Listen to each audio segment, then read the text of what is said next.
Hello everyone welcome back to my channel Ayush update. दोस्तों आज हम बात करेंगे बहुत ही इंपॉर्टेंट टॉपिक पर और ये वीडियो आपके लिए बहुत ही इंपॉर्टेंट रहने वाला है। वीडियो पर लास्ट तक बने रहें।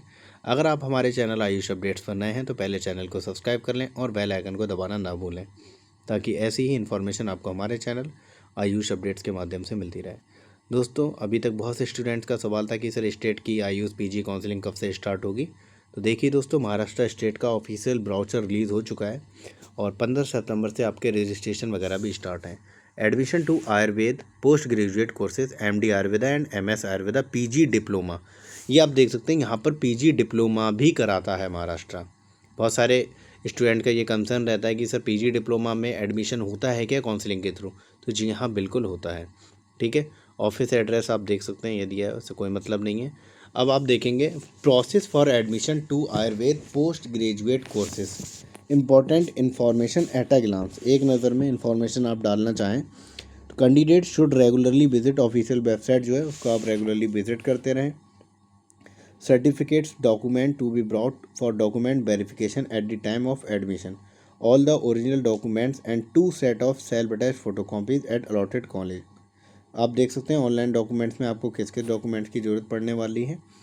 1 download copy of application form of competent authority, यानी जो एप्लीकेशन आप रजिस्ट्रेशन करेंगे वो आपकी पूरी कॉपी आपके पास होना चाहिए। प्रोविजनल सिलेक्शन या allotment letter, any photo ID proof, copy of download AIPGT score card, nationality certificate या वैलिड पासपोर्ट या डोमिसाइल सर्टिफिकेट या स्कूल लिविंग सर्टिफिकेट, बर्थ या एज सर्टिफिकेट इफ़ 10th की सेम है तो कोई प्रॉब्लम नहीं है, बीएमएस की सभी ईयर्स की मार्कशीट, बीएमएस की degree passing certificate, internship completion certificate, college leaving या ट्रांसफ़र सर्टिफिकेट टीसी जिसे बोलते हैं। For state candidate MCIM permanent registration आपका होना चाहिए महाराष्ट्र काउंसिल इंडियन मेडिसिन। ठीक है, application and fees paid receipt for permanent registration to MCIM. ठीक है, for out of Maharashtra candidates admitted through all India quota and institutional quota. अब आप बहुत सारे स्टूडेंट्स का यहाँ पर ये कंसर्न था कि सर महाराष्ट्र में हम एडमिशन लेना चाहते हैं तो उसमें कैसे होगा।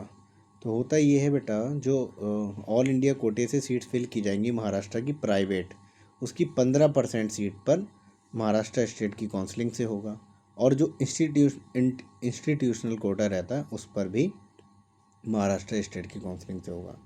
Need not to cancel their respective state registration, मतलब जैसे फॉर एग्जांपल आप यूपी से हैं तो आपको अपना रजिस्ट्रेशन कैंसिल कराने की ज़रूरत नहीं है, but they shall have to submit Maharashtra council permanent registration proof of application along with fees paid receipt of permanent registration to the respective college within 7 days of admission. Candidates admitted under all India quota and those out of Maharashtra candidates admitted in institutional quota also shall have to submit NCISM या CCIM registration certificate. Registration of the parent state council, आपका जो parent state है, जैसे for example जो candidate UC से हैं, UK से हैं या फिर यूपी से हैं, राजस्थान से हैं, कर्नाटका से हैं और आप महाराष्ट्र में एडमिशन लेने का सोच रहे हैं तो आप अपनी स्टेट का रजिस्ट्रेशन सर्टिफिकेट आप अपने पास रखेंगे। ठीक है, ये आपके पास हो गया। मेडिकल फिटनेस सर्टिफिकेट इन्होंने एनेक्सर ऐड कर रखा है, वो आप बनवा लीजिएगा, सिंपल है। डोमिसाइल सर्टिफिकेट, वो कास्ट सर्टिफिकेट उसी कैंडिडेट का है जो महाराष्ट्र स्टेट से बिलोंग करते हैं, अदरवाइज़ जो आउट ऑफ महाराष्ट्र कैंडिडेट्स हैं उनको किसी भी डॉक्यूमेंट्स की नीड नहीं होगी। जैसे कि आप देख सकते हैं, if applicable caste certificate, cast validity certificate, non creamy layer certificate, EWS, SEBC, orphan certificate, person with disability. ठीक है, ये इन्होंने मेंशन कर दिया है। इसके बाद आप देखेंगे ये इंडेक्स में कौन कौन सी इन्फॉर्मेशन दी हुई है। एलिजिबिलिटी के बारे में हम डिस्कस कर लेते हैं दोस्तों। इंट्रोडक्शन देख सकते हैं, काउंसलिंग के बारे में बात कर रहे हैं। एलिजिबिलिटी देख सकते हैं, the candidate must be an Indian national, भारतीय स्टूडेंट होना चाहिए। Nationality certificate issued by district magistrate और एडिशनल डिस्ट्रिक्ट मजिस्ट्रेट, या तो डीएम ने इशूड किया हो या एडीएम ने, और चीफ मेट्रोपॉलिटिशियन मजिस्ट्रेट, या वैलिड पासपोर्ट और स्कूल लीविंग एसएससी या जूनियर कॉलेज लीविंग सर्टिफिकेट आपके पास होना चाहिए। ठीक है, दूसरा पॉइंट ये है, the candidate processing any of the qualification mentioned in the second schedule appended to the central council of Indian medicine. ठीक है, तीसरा है the candidate who are pass BMS degree from the recognized institute situated out of Maharashtra state and domicile in the state of Maharashtra are eligible. यानी बहुत सारे candidate जिन्होंने BMS Maharashtra के बाहर से किया है लेकिन वो महाराष्ट्र के डोमिसाइल हैं यानी महाराष्ट्र के रहने वाले हैं, तो वो कैंडिडेट्स एलिजिबल हैं। चौथी कंडीशन है the candidate who are domiciled in the state of Maharashtra and who have obtained admission under 15% all India quota for BMS course in the Ayurveda medical college situated outside. यानी वो कैंडिडेट जिन्होंने महाराष्ट्र के domicile हैं लेकिन उन्होंने पहले बाहर किसी स्टेट में अगर जो एडमिशन होते हैं, जैसे कि हमने बताया भी है, जो ऑल इंडिया काउंसलिंग होती है दोस्तों, उससे जो है नेशनल इंस्टीट्यूट फिल किए जाते हैं और गवर्नमेंट कॉलेज के 15% सीट जो होती हैं वो फिल की जाती हैं। ठीक है, तो ऐसे कैंडिडेट जिन्होंने BMS बाहर से किया होगा तो वो भी एलिजिबल हैं। ठीक है, इसके बाद आप देखेंगे candidate should have obtain minimum 50 percentile और more marks in AIPGT 2025 and 40 percentile in case of constitutional reservation person with disability with general category must secure not less than 45 percentile mark in AIPGT 2025। ठीक है, the above eligibility criteria में change as and applicable, मतलब change भी हो सकता है जब चाहेंगे, ज़रूरत पड़ेगी। The candidate must produce the permanent registration of NCIM at the time of document verification process.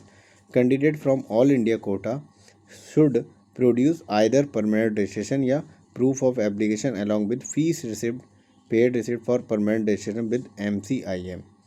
यानी ये करना है कि आप अगर बाहर से हैं तो सिंपली आप अपना रजिस्ट्रेशन के लिए फ़ीस रिसिप्ट दिखा सकते हैं महाराष्ट्र में, मतलब आपको अप्लाई कर देना है। सिंपल भाषा में ये कहना चाह रहे हैं। माइनॉरिटी कोटा क्या है? The minority community candidate from within the state are eligible to claim for this quota. ठीक है, a candidate must claim the minority in the original application form, failing which the minority claim shall not be granted. Information brochure and application form के बारे में इन्होंने थोड़ा discuss किया है। यहाँ पे हम बात कर लेते हैं कितनी आपकी फ़ीस सबमिट होने वाली है। टाइप्स ऑफ कैंडिडेट दिया है, कैंडिडेट विदाउट कॉन्स्टिट्यूशनल रिजर्वेशन यानी जो जनरल कैंडिडेट हैं, candidate seeking admission in government institution. अगर गवर्नमेंट कॉलेज के लिए आप सिर्फ काउंसलिंग कराना चाहते हैं, और ये काउंसलिंग सिर्फ कौन कराएगा? जो महाराष्ट्र स्टेट के कैंडिडेट हैं, उनके लिए 20,000 रुपये है। और जो महाराष्ट्र के हैं लेकिन उनके पास रिजर्वेशन है लाइक OBC SC BC या फिर आप SC ST, तो उनके लिए 10,000 रुपये है फ़ीस। ठीक, इसके बाद जो कैंडिडेट बाहर के हैं, एडमिशन एट गवर्नमेंट एडेड और प्राइवेट इंस्टीट्यूट में लेना चाहते हैं, तो उनके लिए 50,000 रुपये रहेगा। एप्लीकेशन फ़ीस जो है वो आपकी 3,000 रुपये है। ठीक है, दूसरा आप देख सकते हैं इन्होंने और बताया है, refundable security deposit will be refunded at the end of admission process of AIPGT 2025। मतलब रिफ़ंड जब आपका किया जाएगा जब काउंसलिंग प्रोसेस पूरी प्रक्रिया ख़त्म हो जाएगी। अब refundable security deposit will be forwarded where, इन्होंने कंडीशन यहाँ पे ऐड कर दिए हैं कि किस किस कंडीशन में सिक्योरिटी मनी आपका जब्त कर लिया जाएगा यानी वापस नहीं किया जाएगा। A candidate has been allotted a seat in round 2 and round 3 और subsequent rounds and does not report at allotted college to complete the admission process या, ठीक है, मतलब एक कैंडिडेट को कॉलेज अलॉट हुआ राउंड 2 और राउंड 3 में, सब्सिक्वेंट राउंड में, और उसने रिपोर्ट नहीं किया, तो इस केस में आप जो है अपनी सिक्योरिटी मनी को जब्त करवा देंगे। ठीक है, दूसरी कंडीशन है कैंडिडेट हैज़ कैंसिल्ड या रिज़ाइन अप टू राउंड 3, उसने राउंड 3 तक आने से पहले अपनी सीट को कैंसिल करवाया या रिज़ाइन करवाया, उस केस में भी, या सब्सिक्वेंट राउंड आफ्टर ज्वाइनिंग, मतलब ज्वाइनिंग के बाद अगर आप कैंसिल कराएंगे या रिज़ाइन देंगे तो उस केस में आपकी सिक्योरिटी मनी चली जाएगी। If the admission gets cancel due to any reason, उस केस में भी चली जाएगी। Following condition will be applied for this refundable security money. Position at the end of round 2 allotment, candidate status क्या है? Candidate join either during round 1 और round 2, मतलब इसमें आपको deposit will be kept as deposit for remaining rounds. ठीक है, अब दूसरा कंडीशन क्या है? Candidates allotted a seat in round 2 but did not join the course, deposit will B forfeited. यानी राउंड 2 में आपको सीट मिली लेकिन आपने कोर्स को ज्वाइन नहीं किया, तो इस केस में भी आपकी जो है सिक्योरिटी मनी चली जाएगी। तीसरा कंडीशन है candidate not allotted a seat in round 2, अगर आपको सीट अलॉट नहीं होती है राउंड 2 में, deposit will be kept as deposit of remaining round. तो आपका जो पैसा है वो रिमेनिंग राउंड के लिए सेफ रहेगा। राउंड 3 की कंडीशन क्या है? Candidates allotted and joined during round 3, अगर आपको अलॉट हो जाती है सीट और आप ज्वाइन करते हैं, deposit will be transfer to the same account card of the candidate from which payment had been made at the end of entire admission process. अगर आपको सीट अलॉट हो गई और आपने ज्वाइन कर लिया तो इस केस में, वो तो हमने आपको पहले ही बताया, अगर सीट मिल जाती है तो इस केस में आपका पैसा जो होता है रिफंडेबल हो जाता है। Candidate allotted and not join during round 3, आपको कॉलेज अलॉट हुआ राउंड 3 में और आपने ज्वाइन नहीं किया, डिपॉजिट विल बी फॉरफिटेड यानी जब्त हो जाएगी। Candidate not allotted a seat in round 3, अगर आपको राउंड 3 में अलॉट नहीं हुई, deposit will be kept as deposit of remaining rounds, के आपके पास सेफ रहेगा पैसा आपका। Candidate allotted and join during online stay vacancy round, अगर आप स्टे वैकेंसी राउंड में आपको अलॉट होता है और आप ज्वाइन करते हैं, deposit will be transfer to the same account, आपको वापस कर दिया जाएगा। कैंडिडेट को अलॉट हुआ लेकिन उसने ज्वाइन नहीं किया तो जब्त हो जाएगा।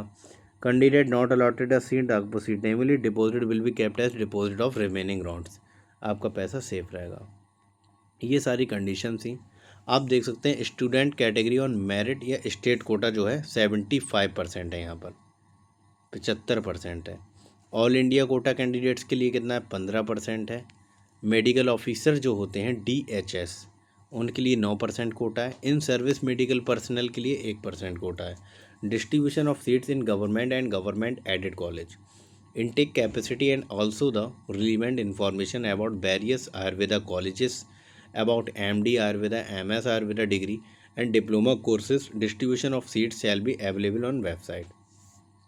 ऑल इंडिया कोटा क्या है? The counselling for admission to post graduate courses for seats under the all India quota shall be conducted by the authority designated by the central government.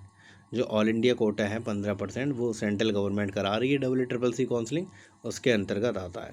Medical officer quota क्या है? The ayurvedic graduate working as medical officer group A and group B under the establishment of direct of health service, उसके अंदर उन्हें मतलब वो दिया जाता है reservation. In service medical personal को 1%। Distribution of constitutional reservation seats आप देख सकते हैं। Distribution of seats in government aided minority college, इसमें क्या 100% seat intake capacity shall be filled by ability merit list on the concern minority category student merit, ठीक है।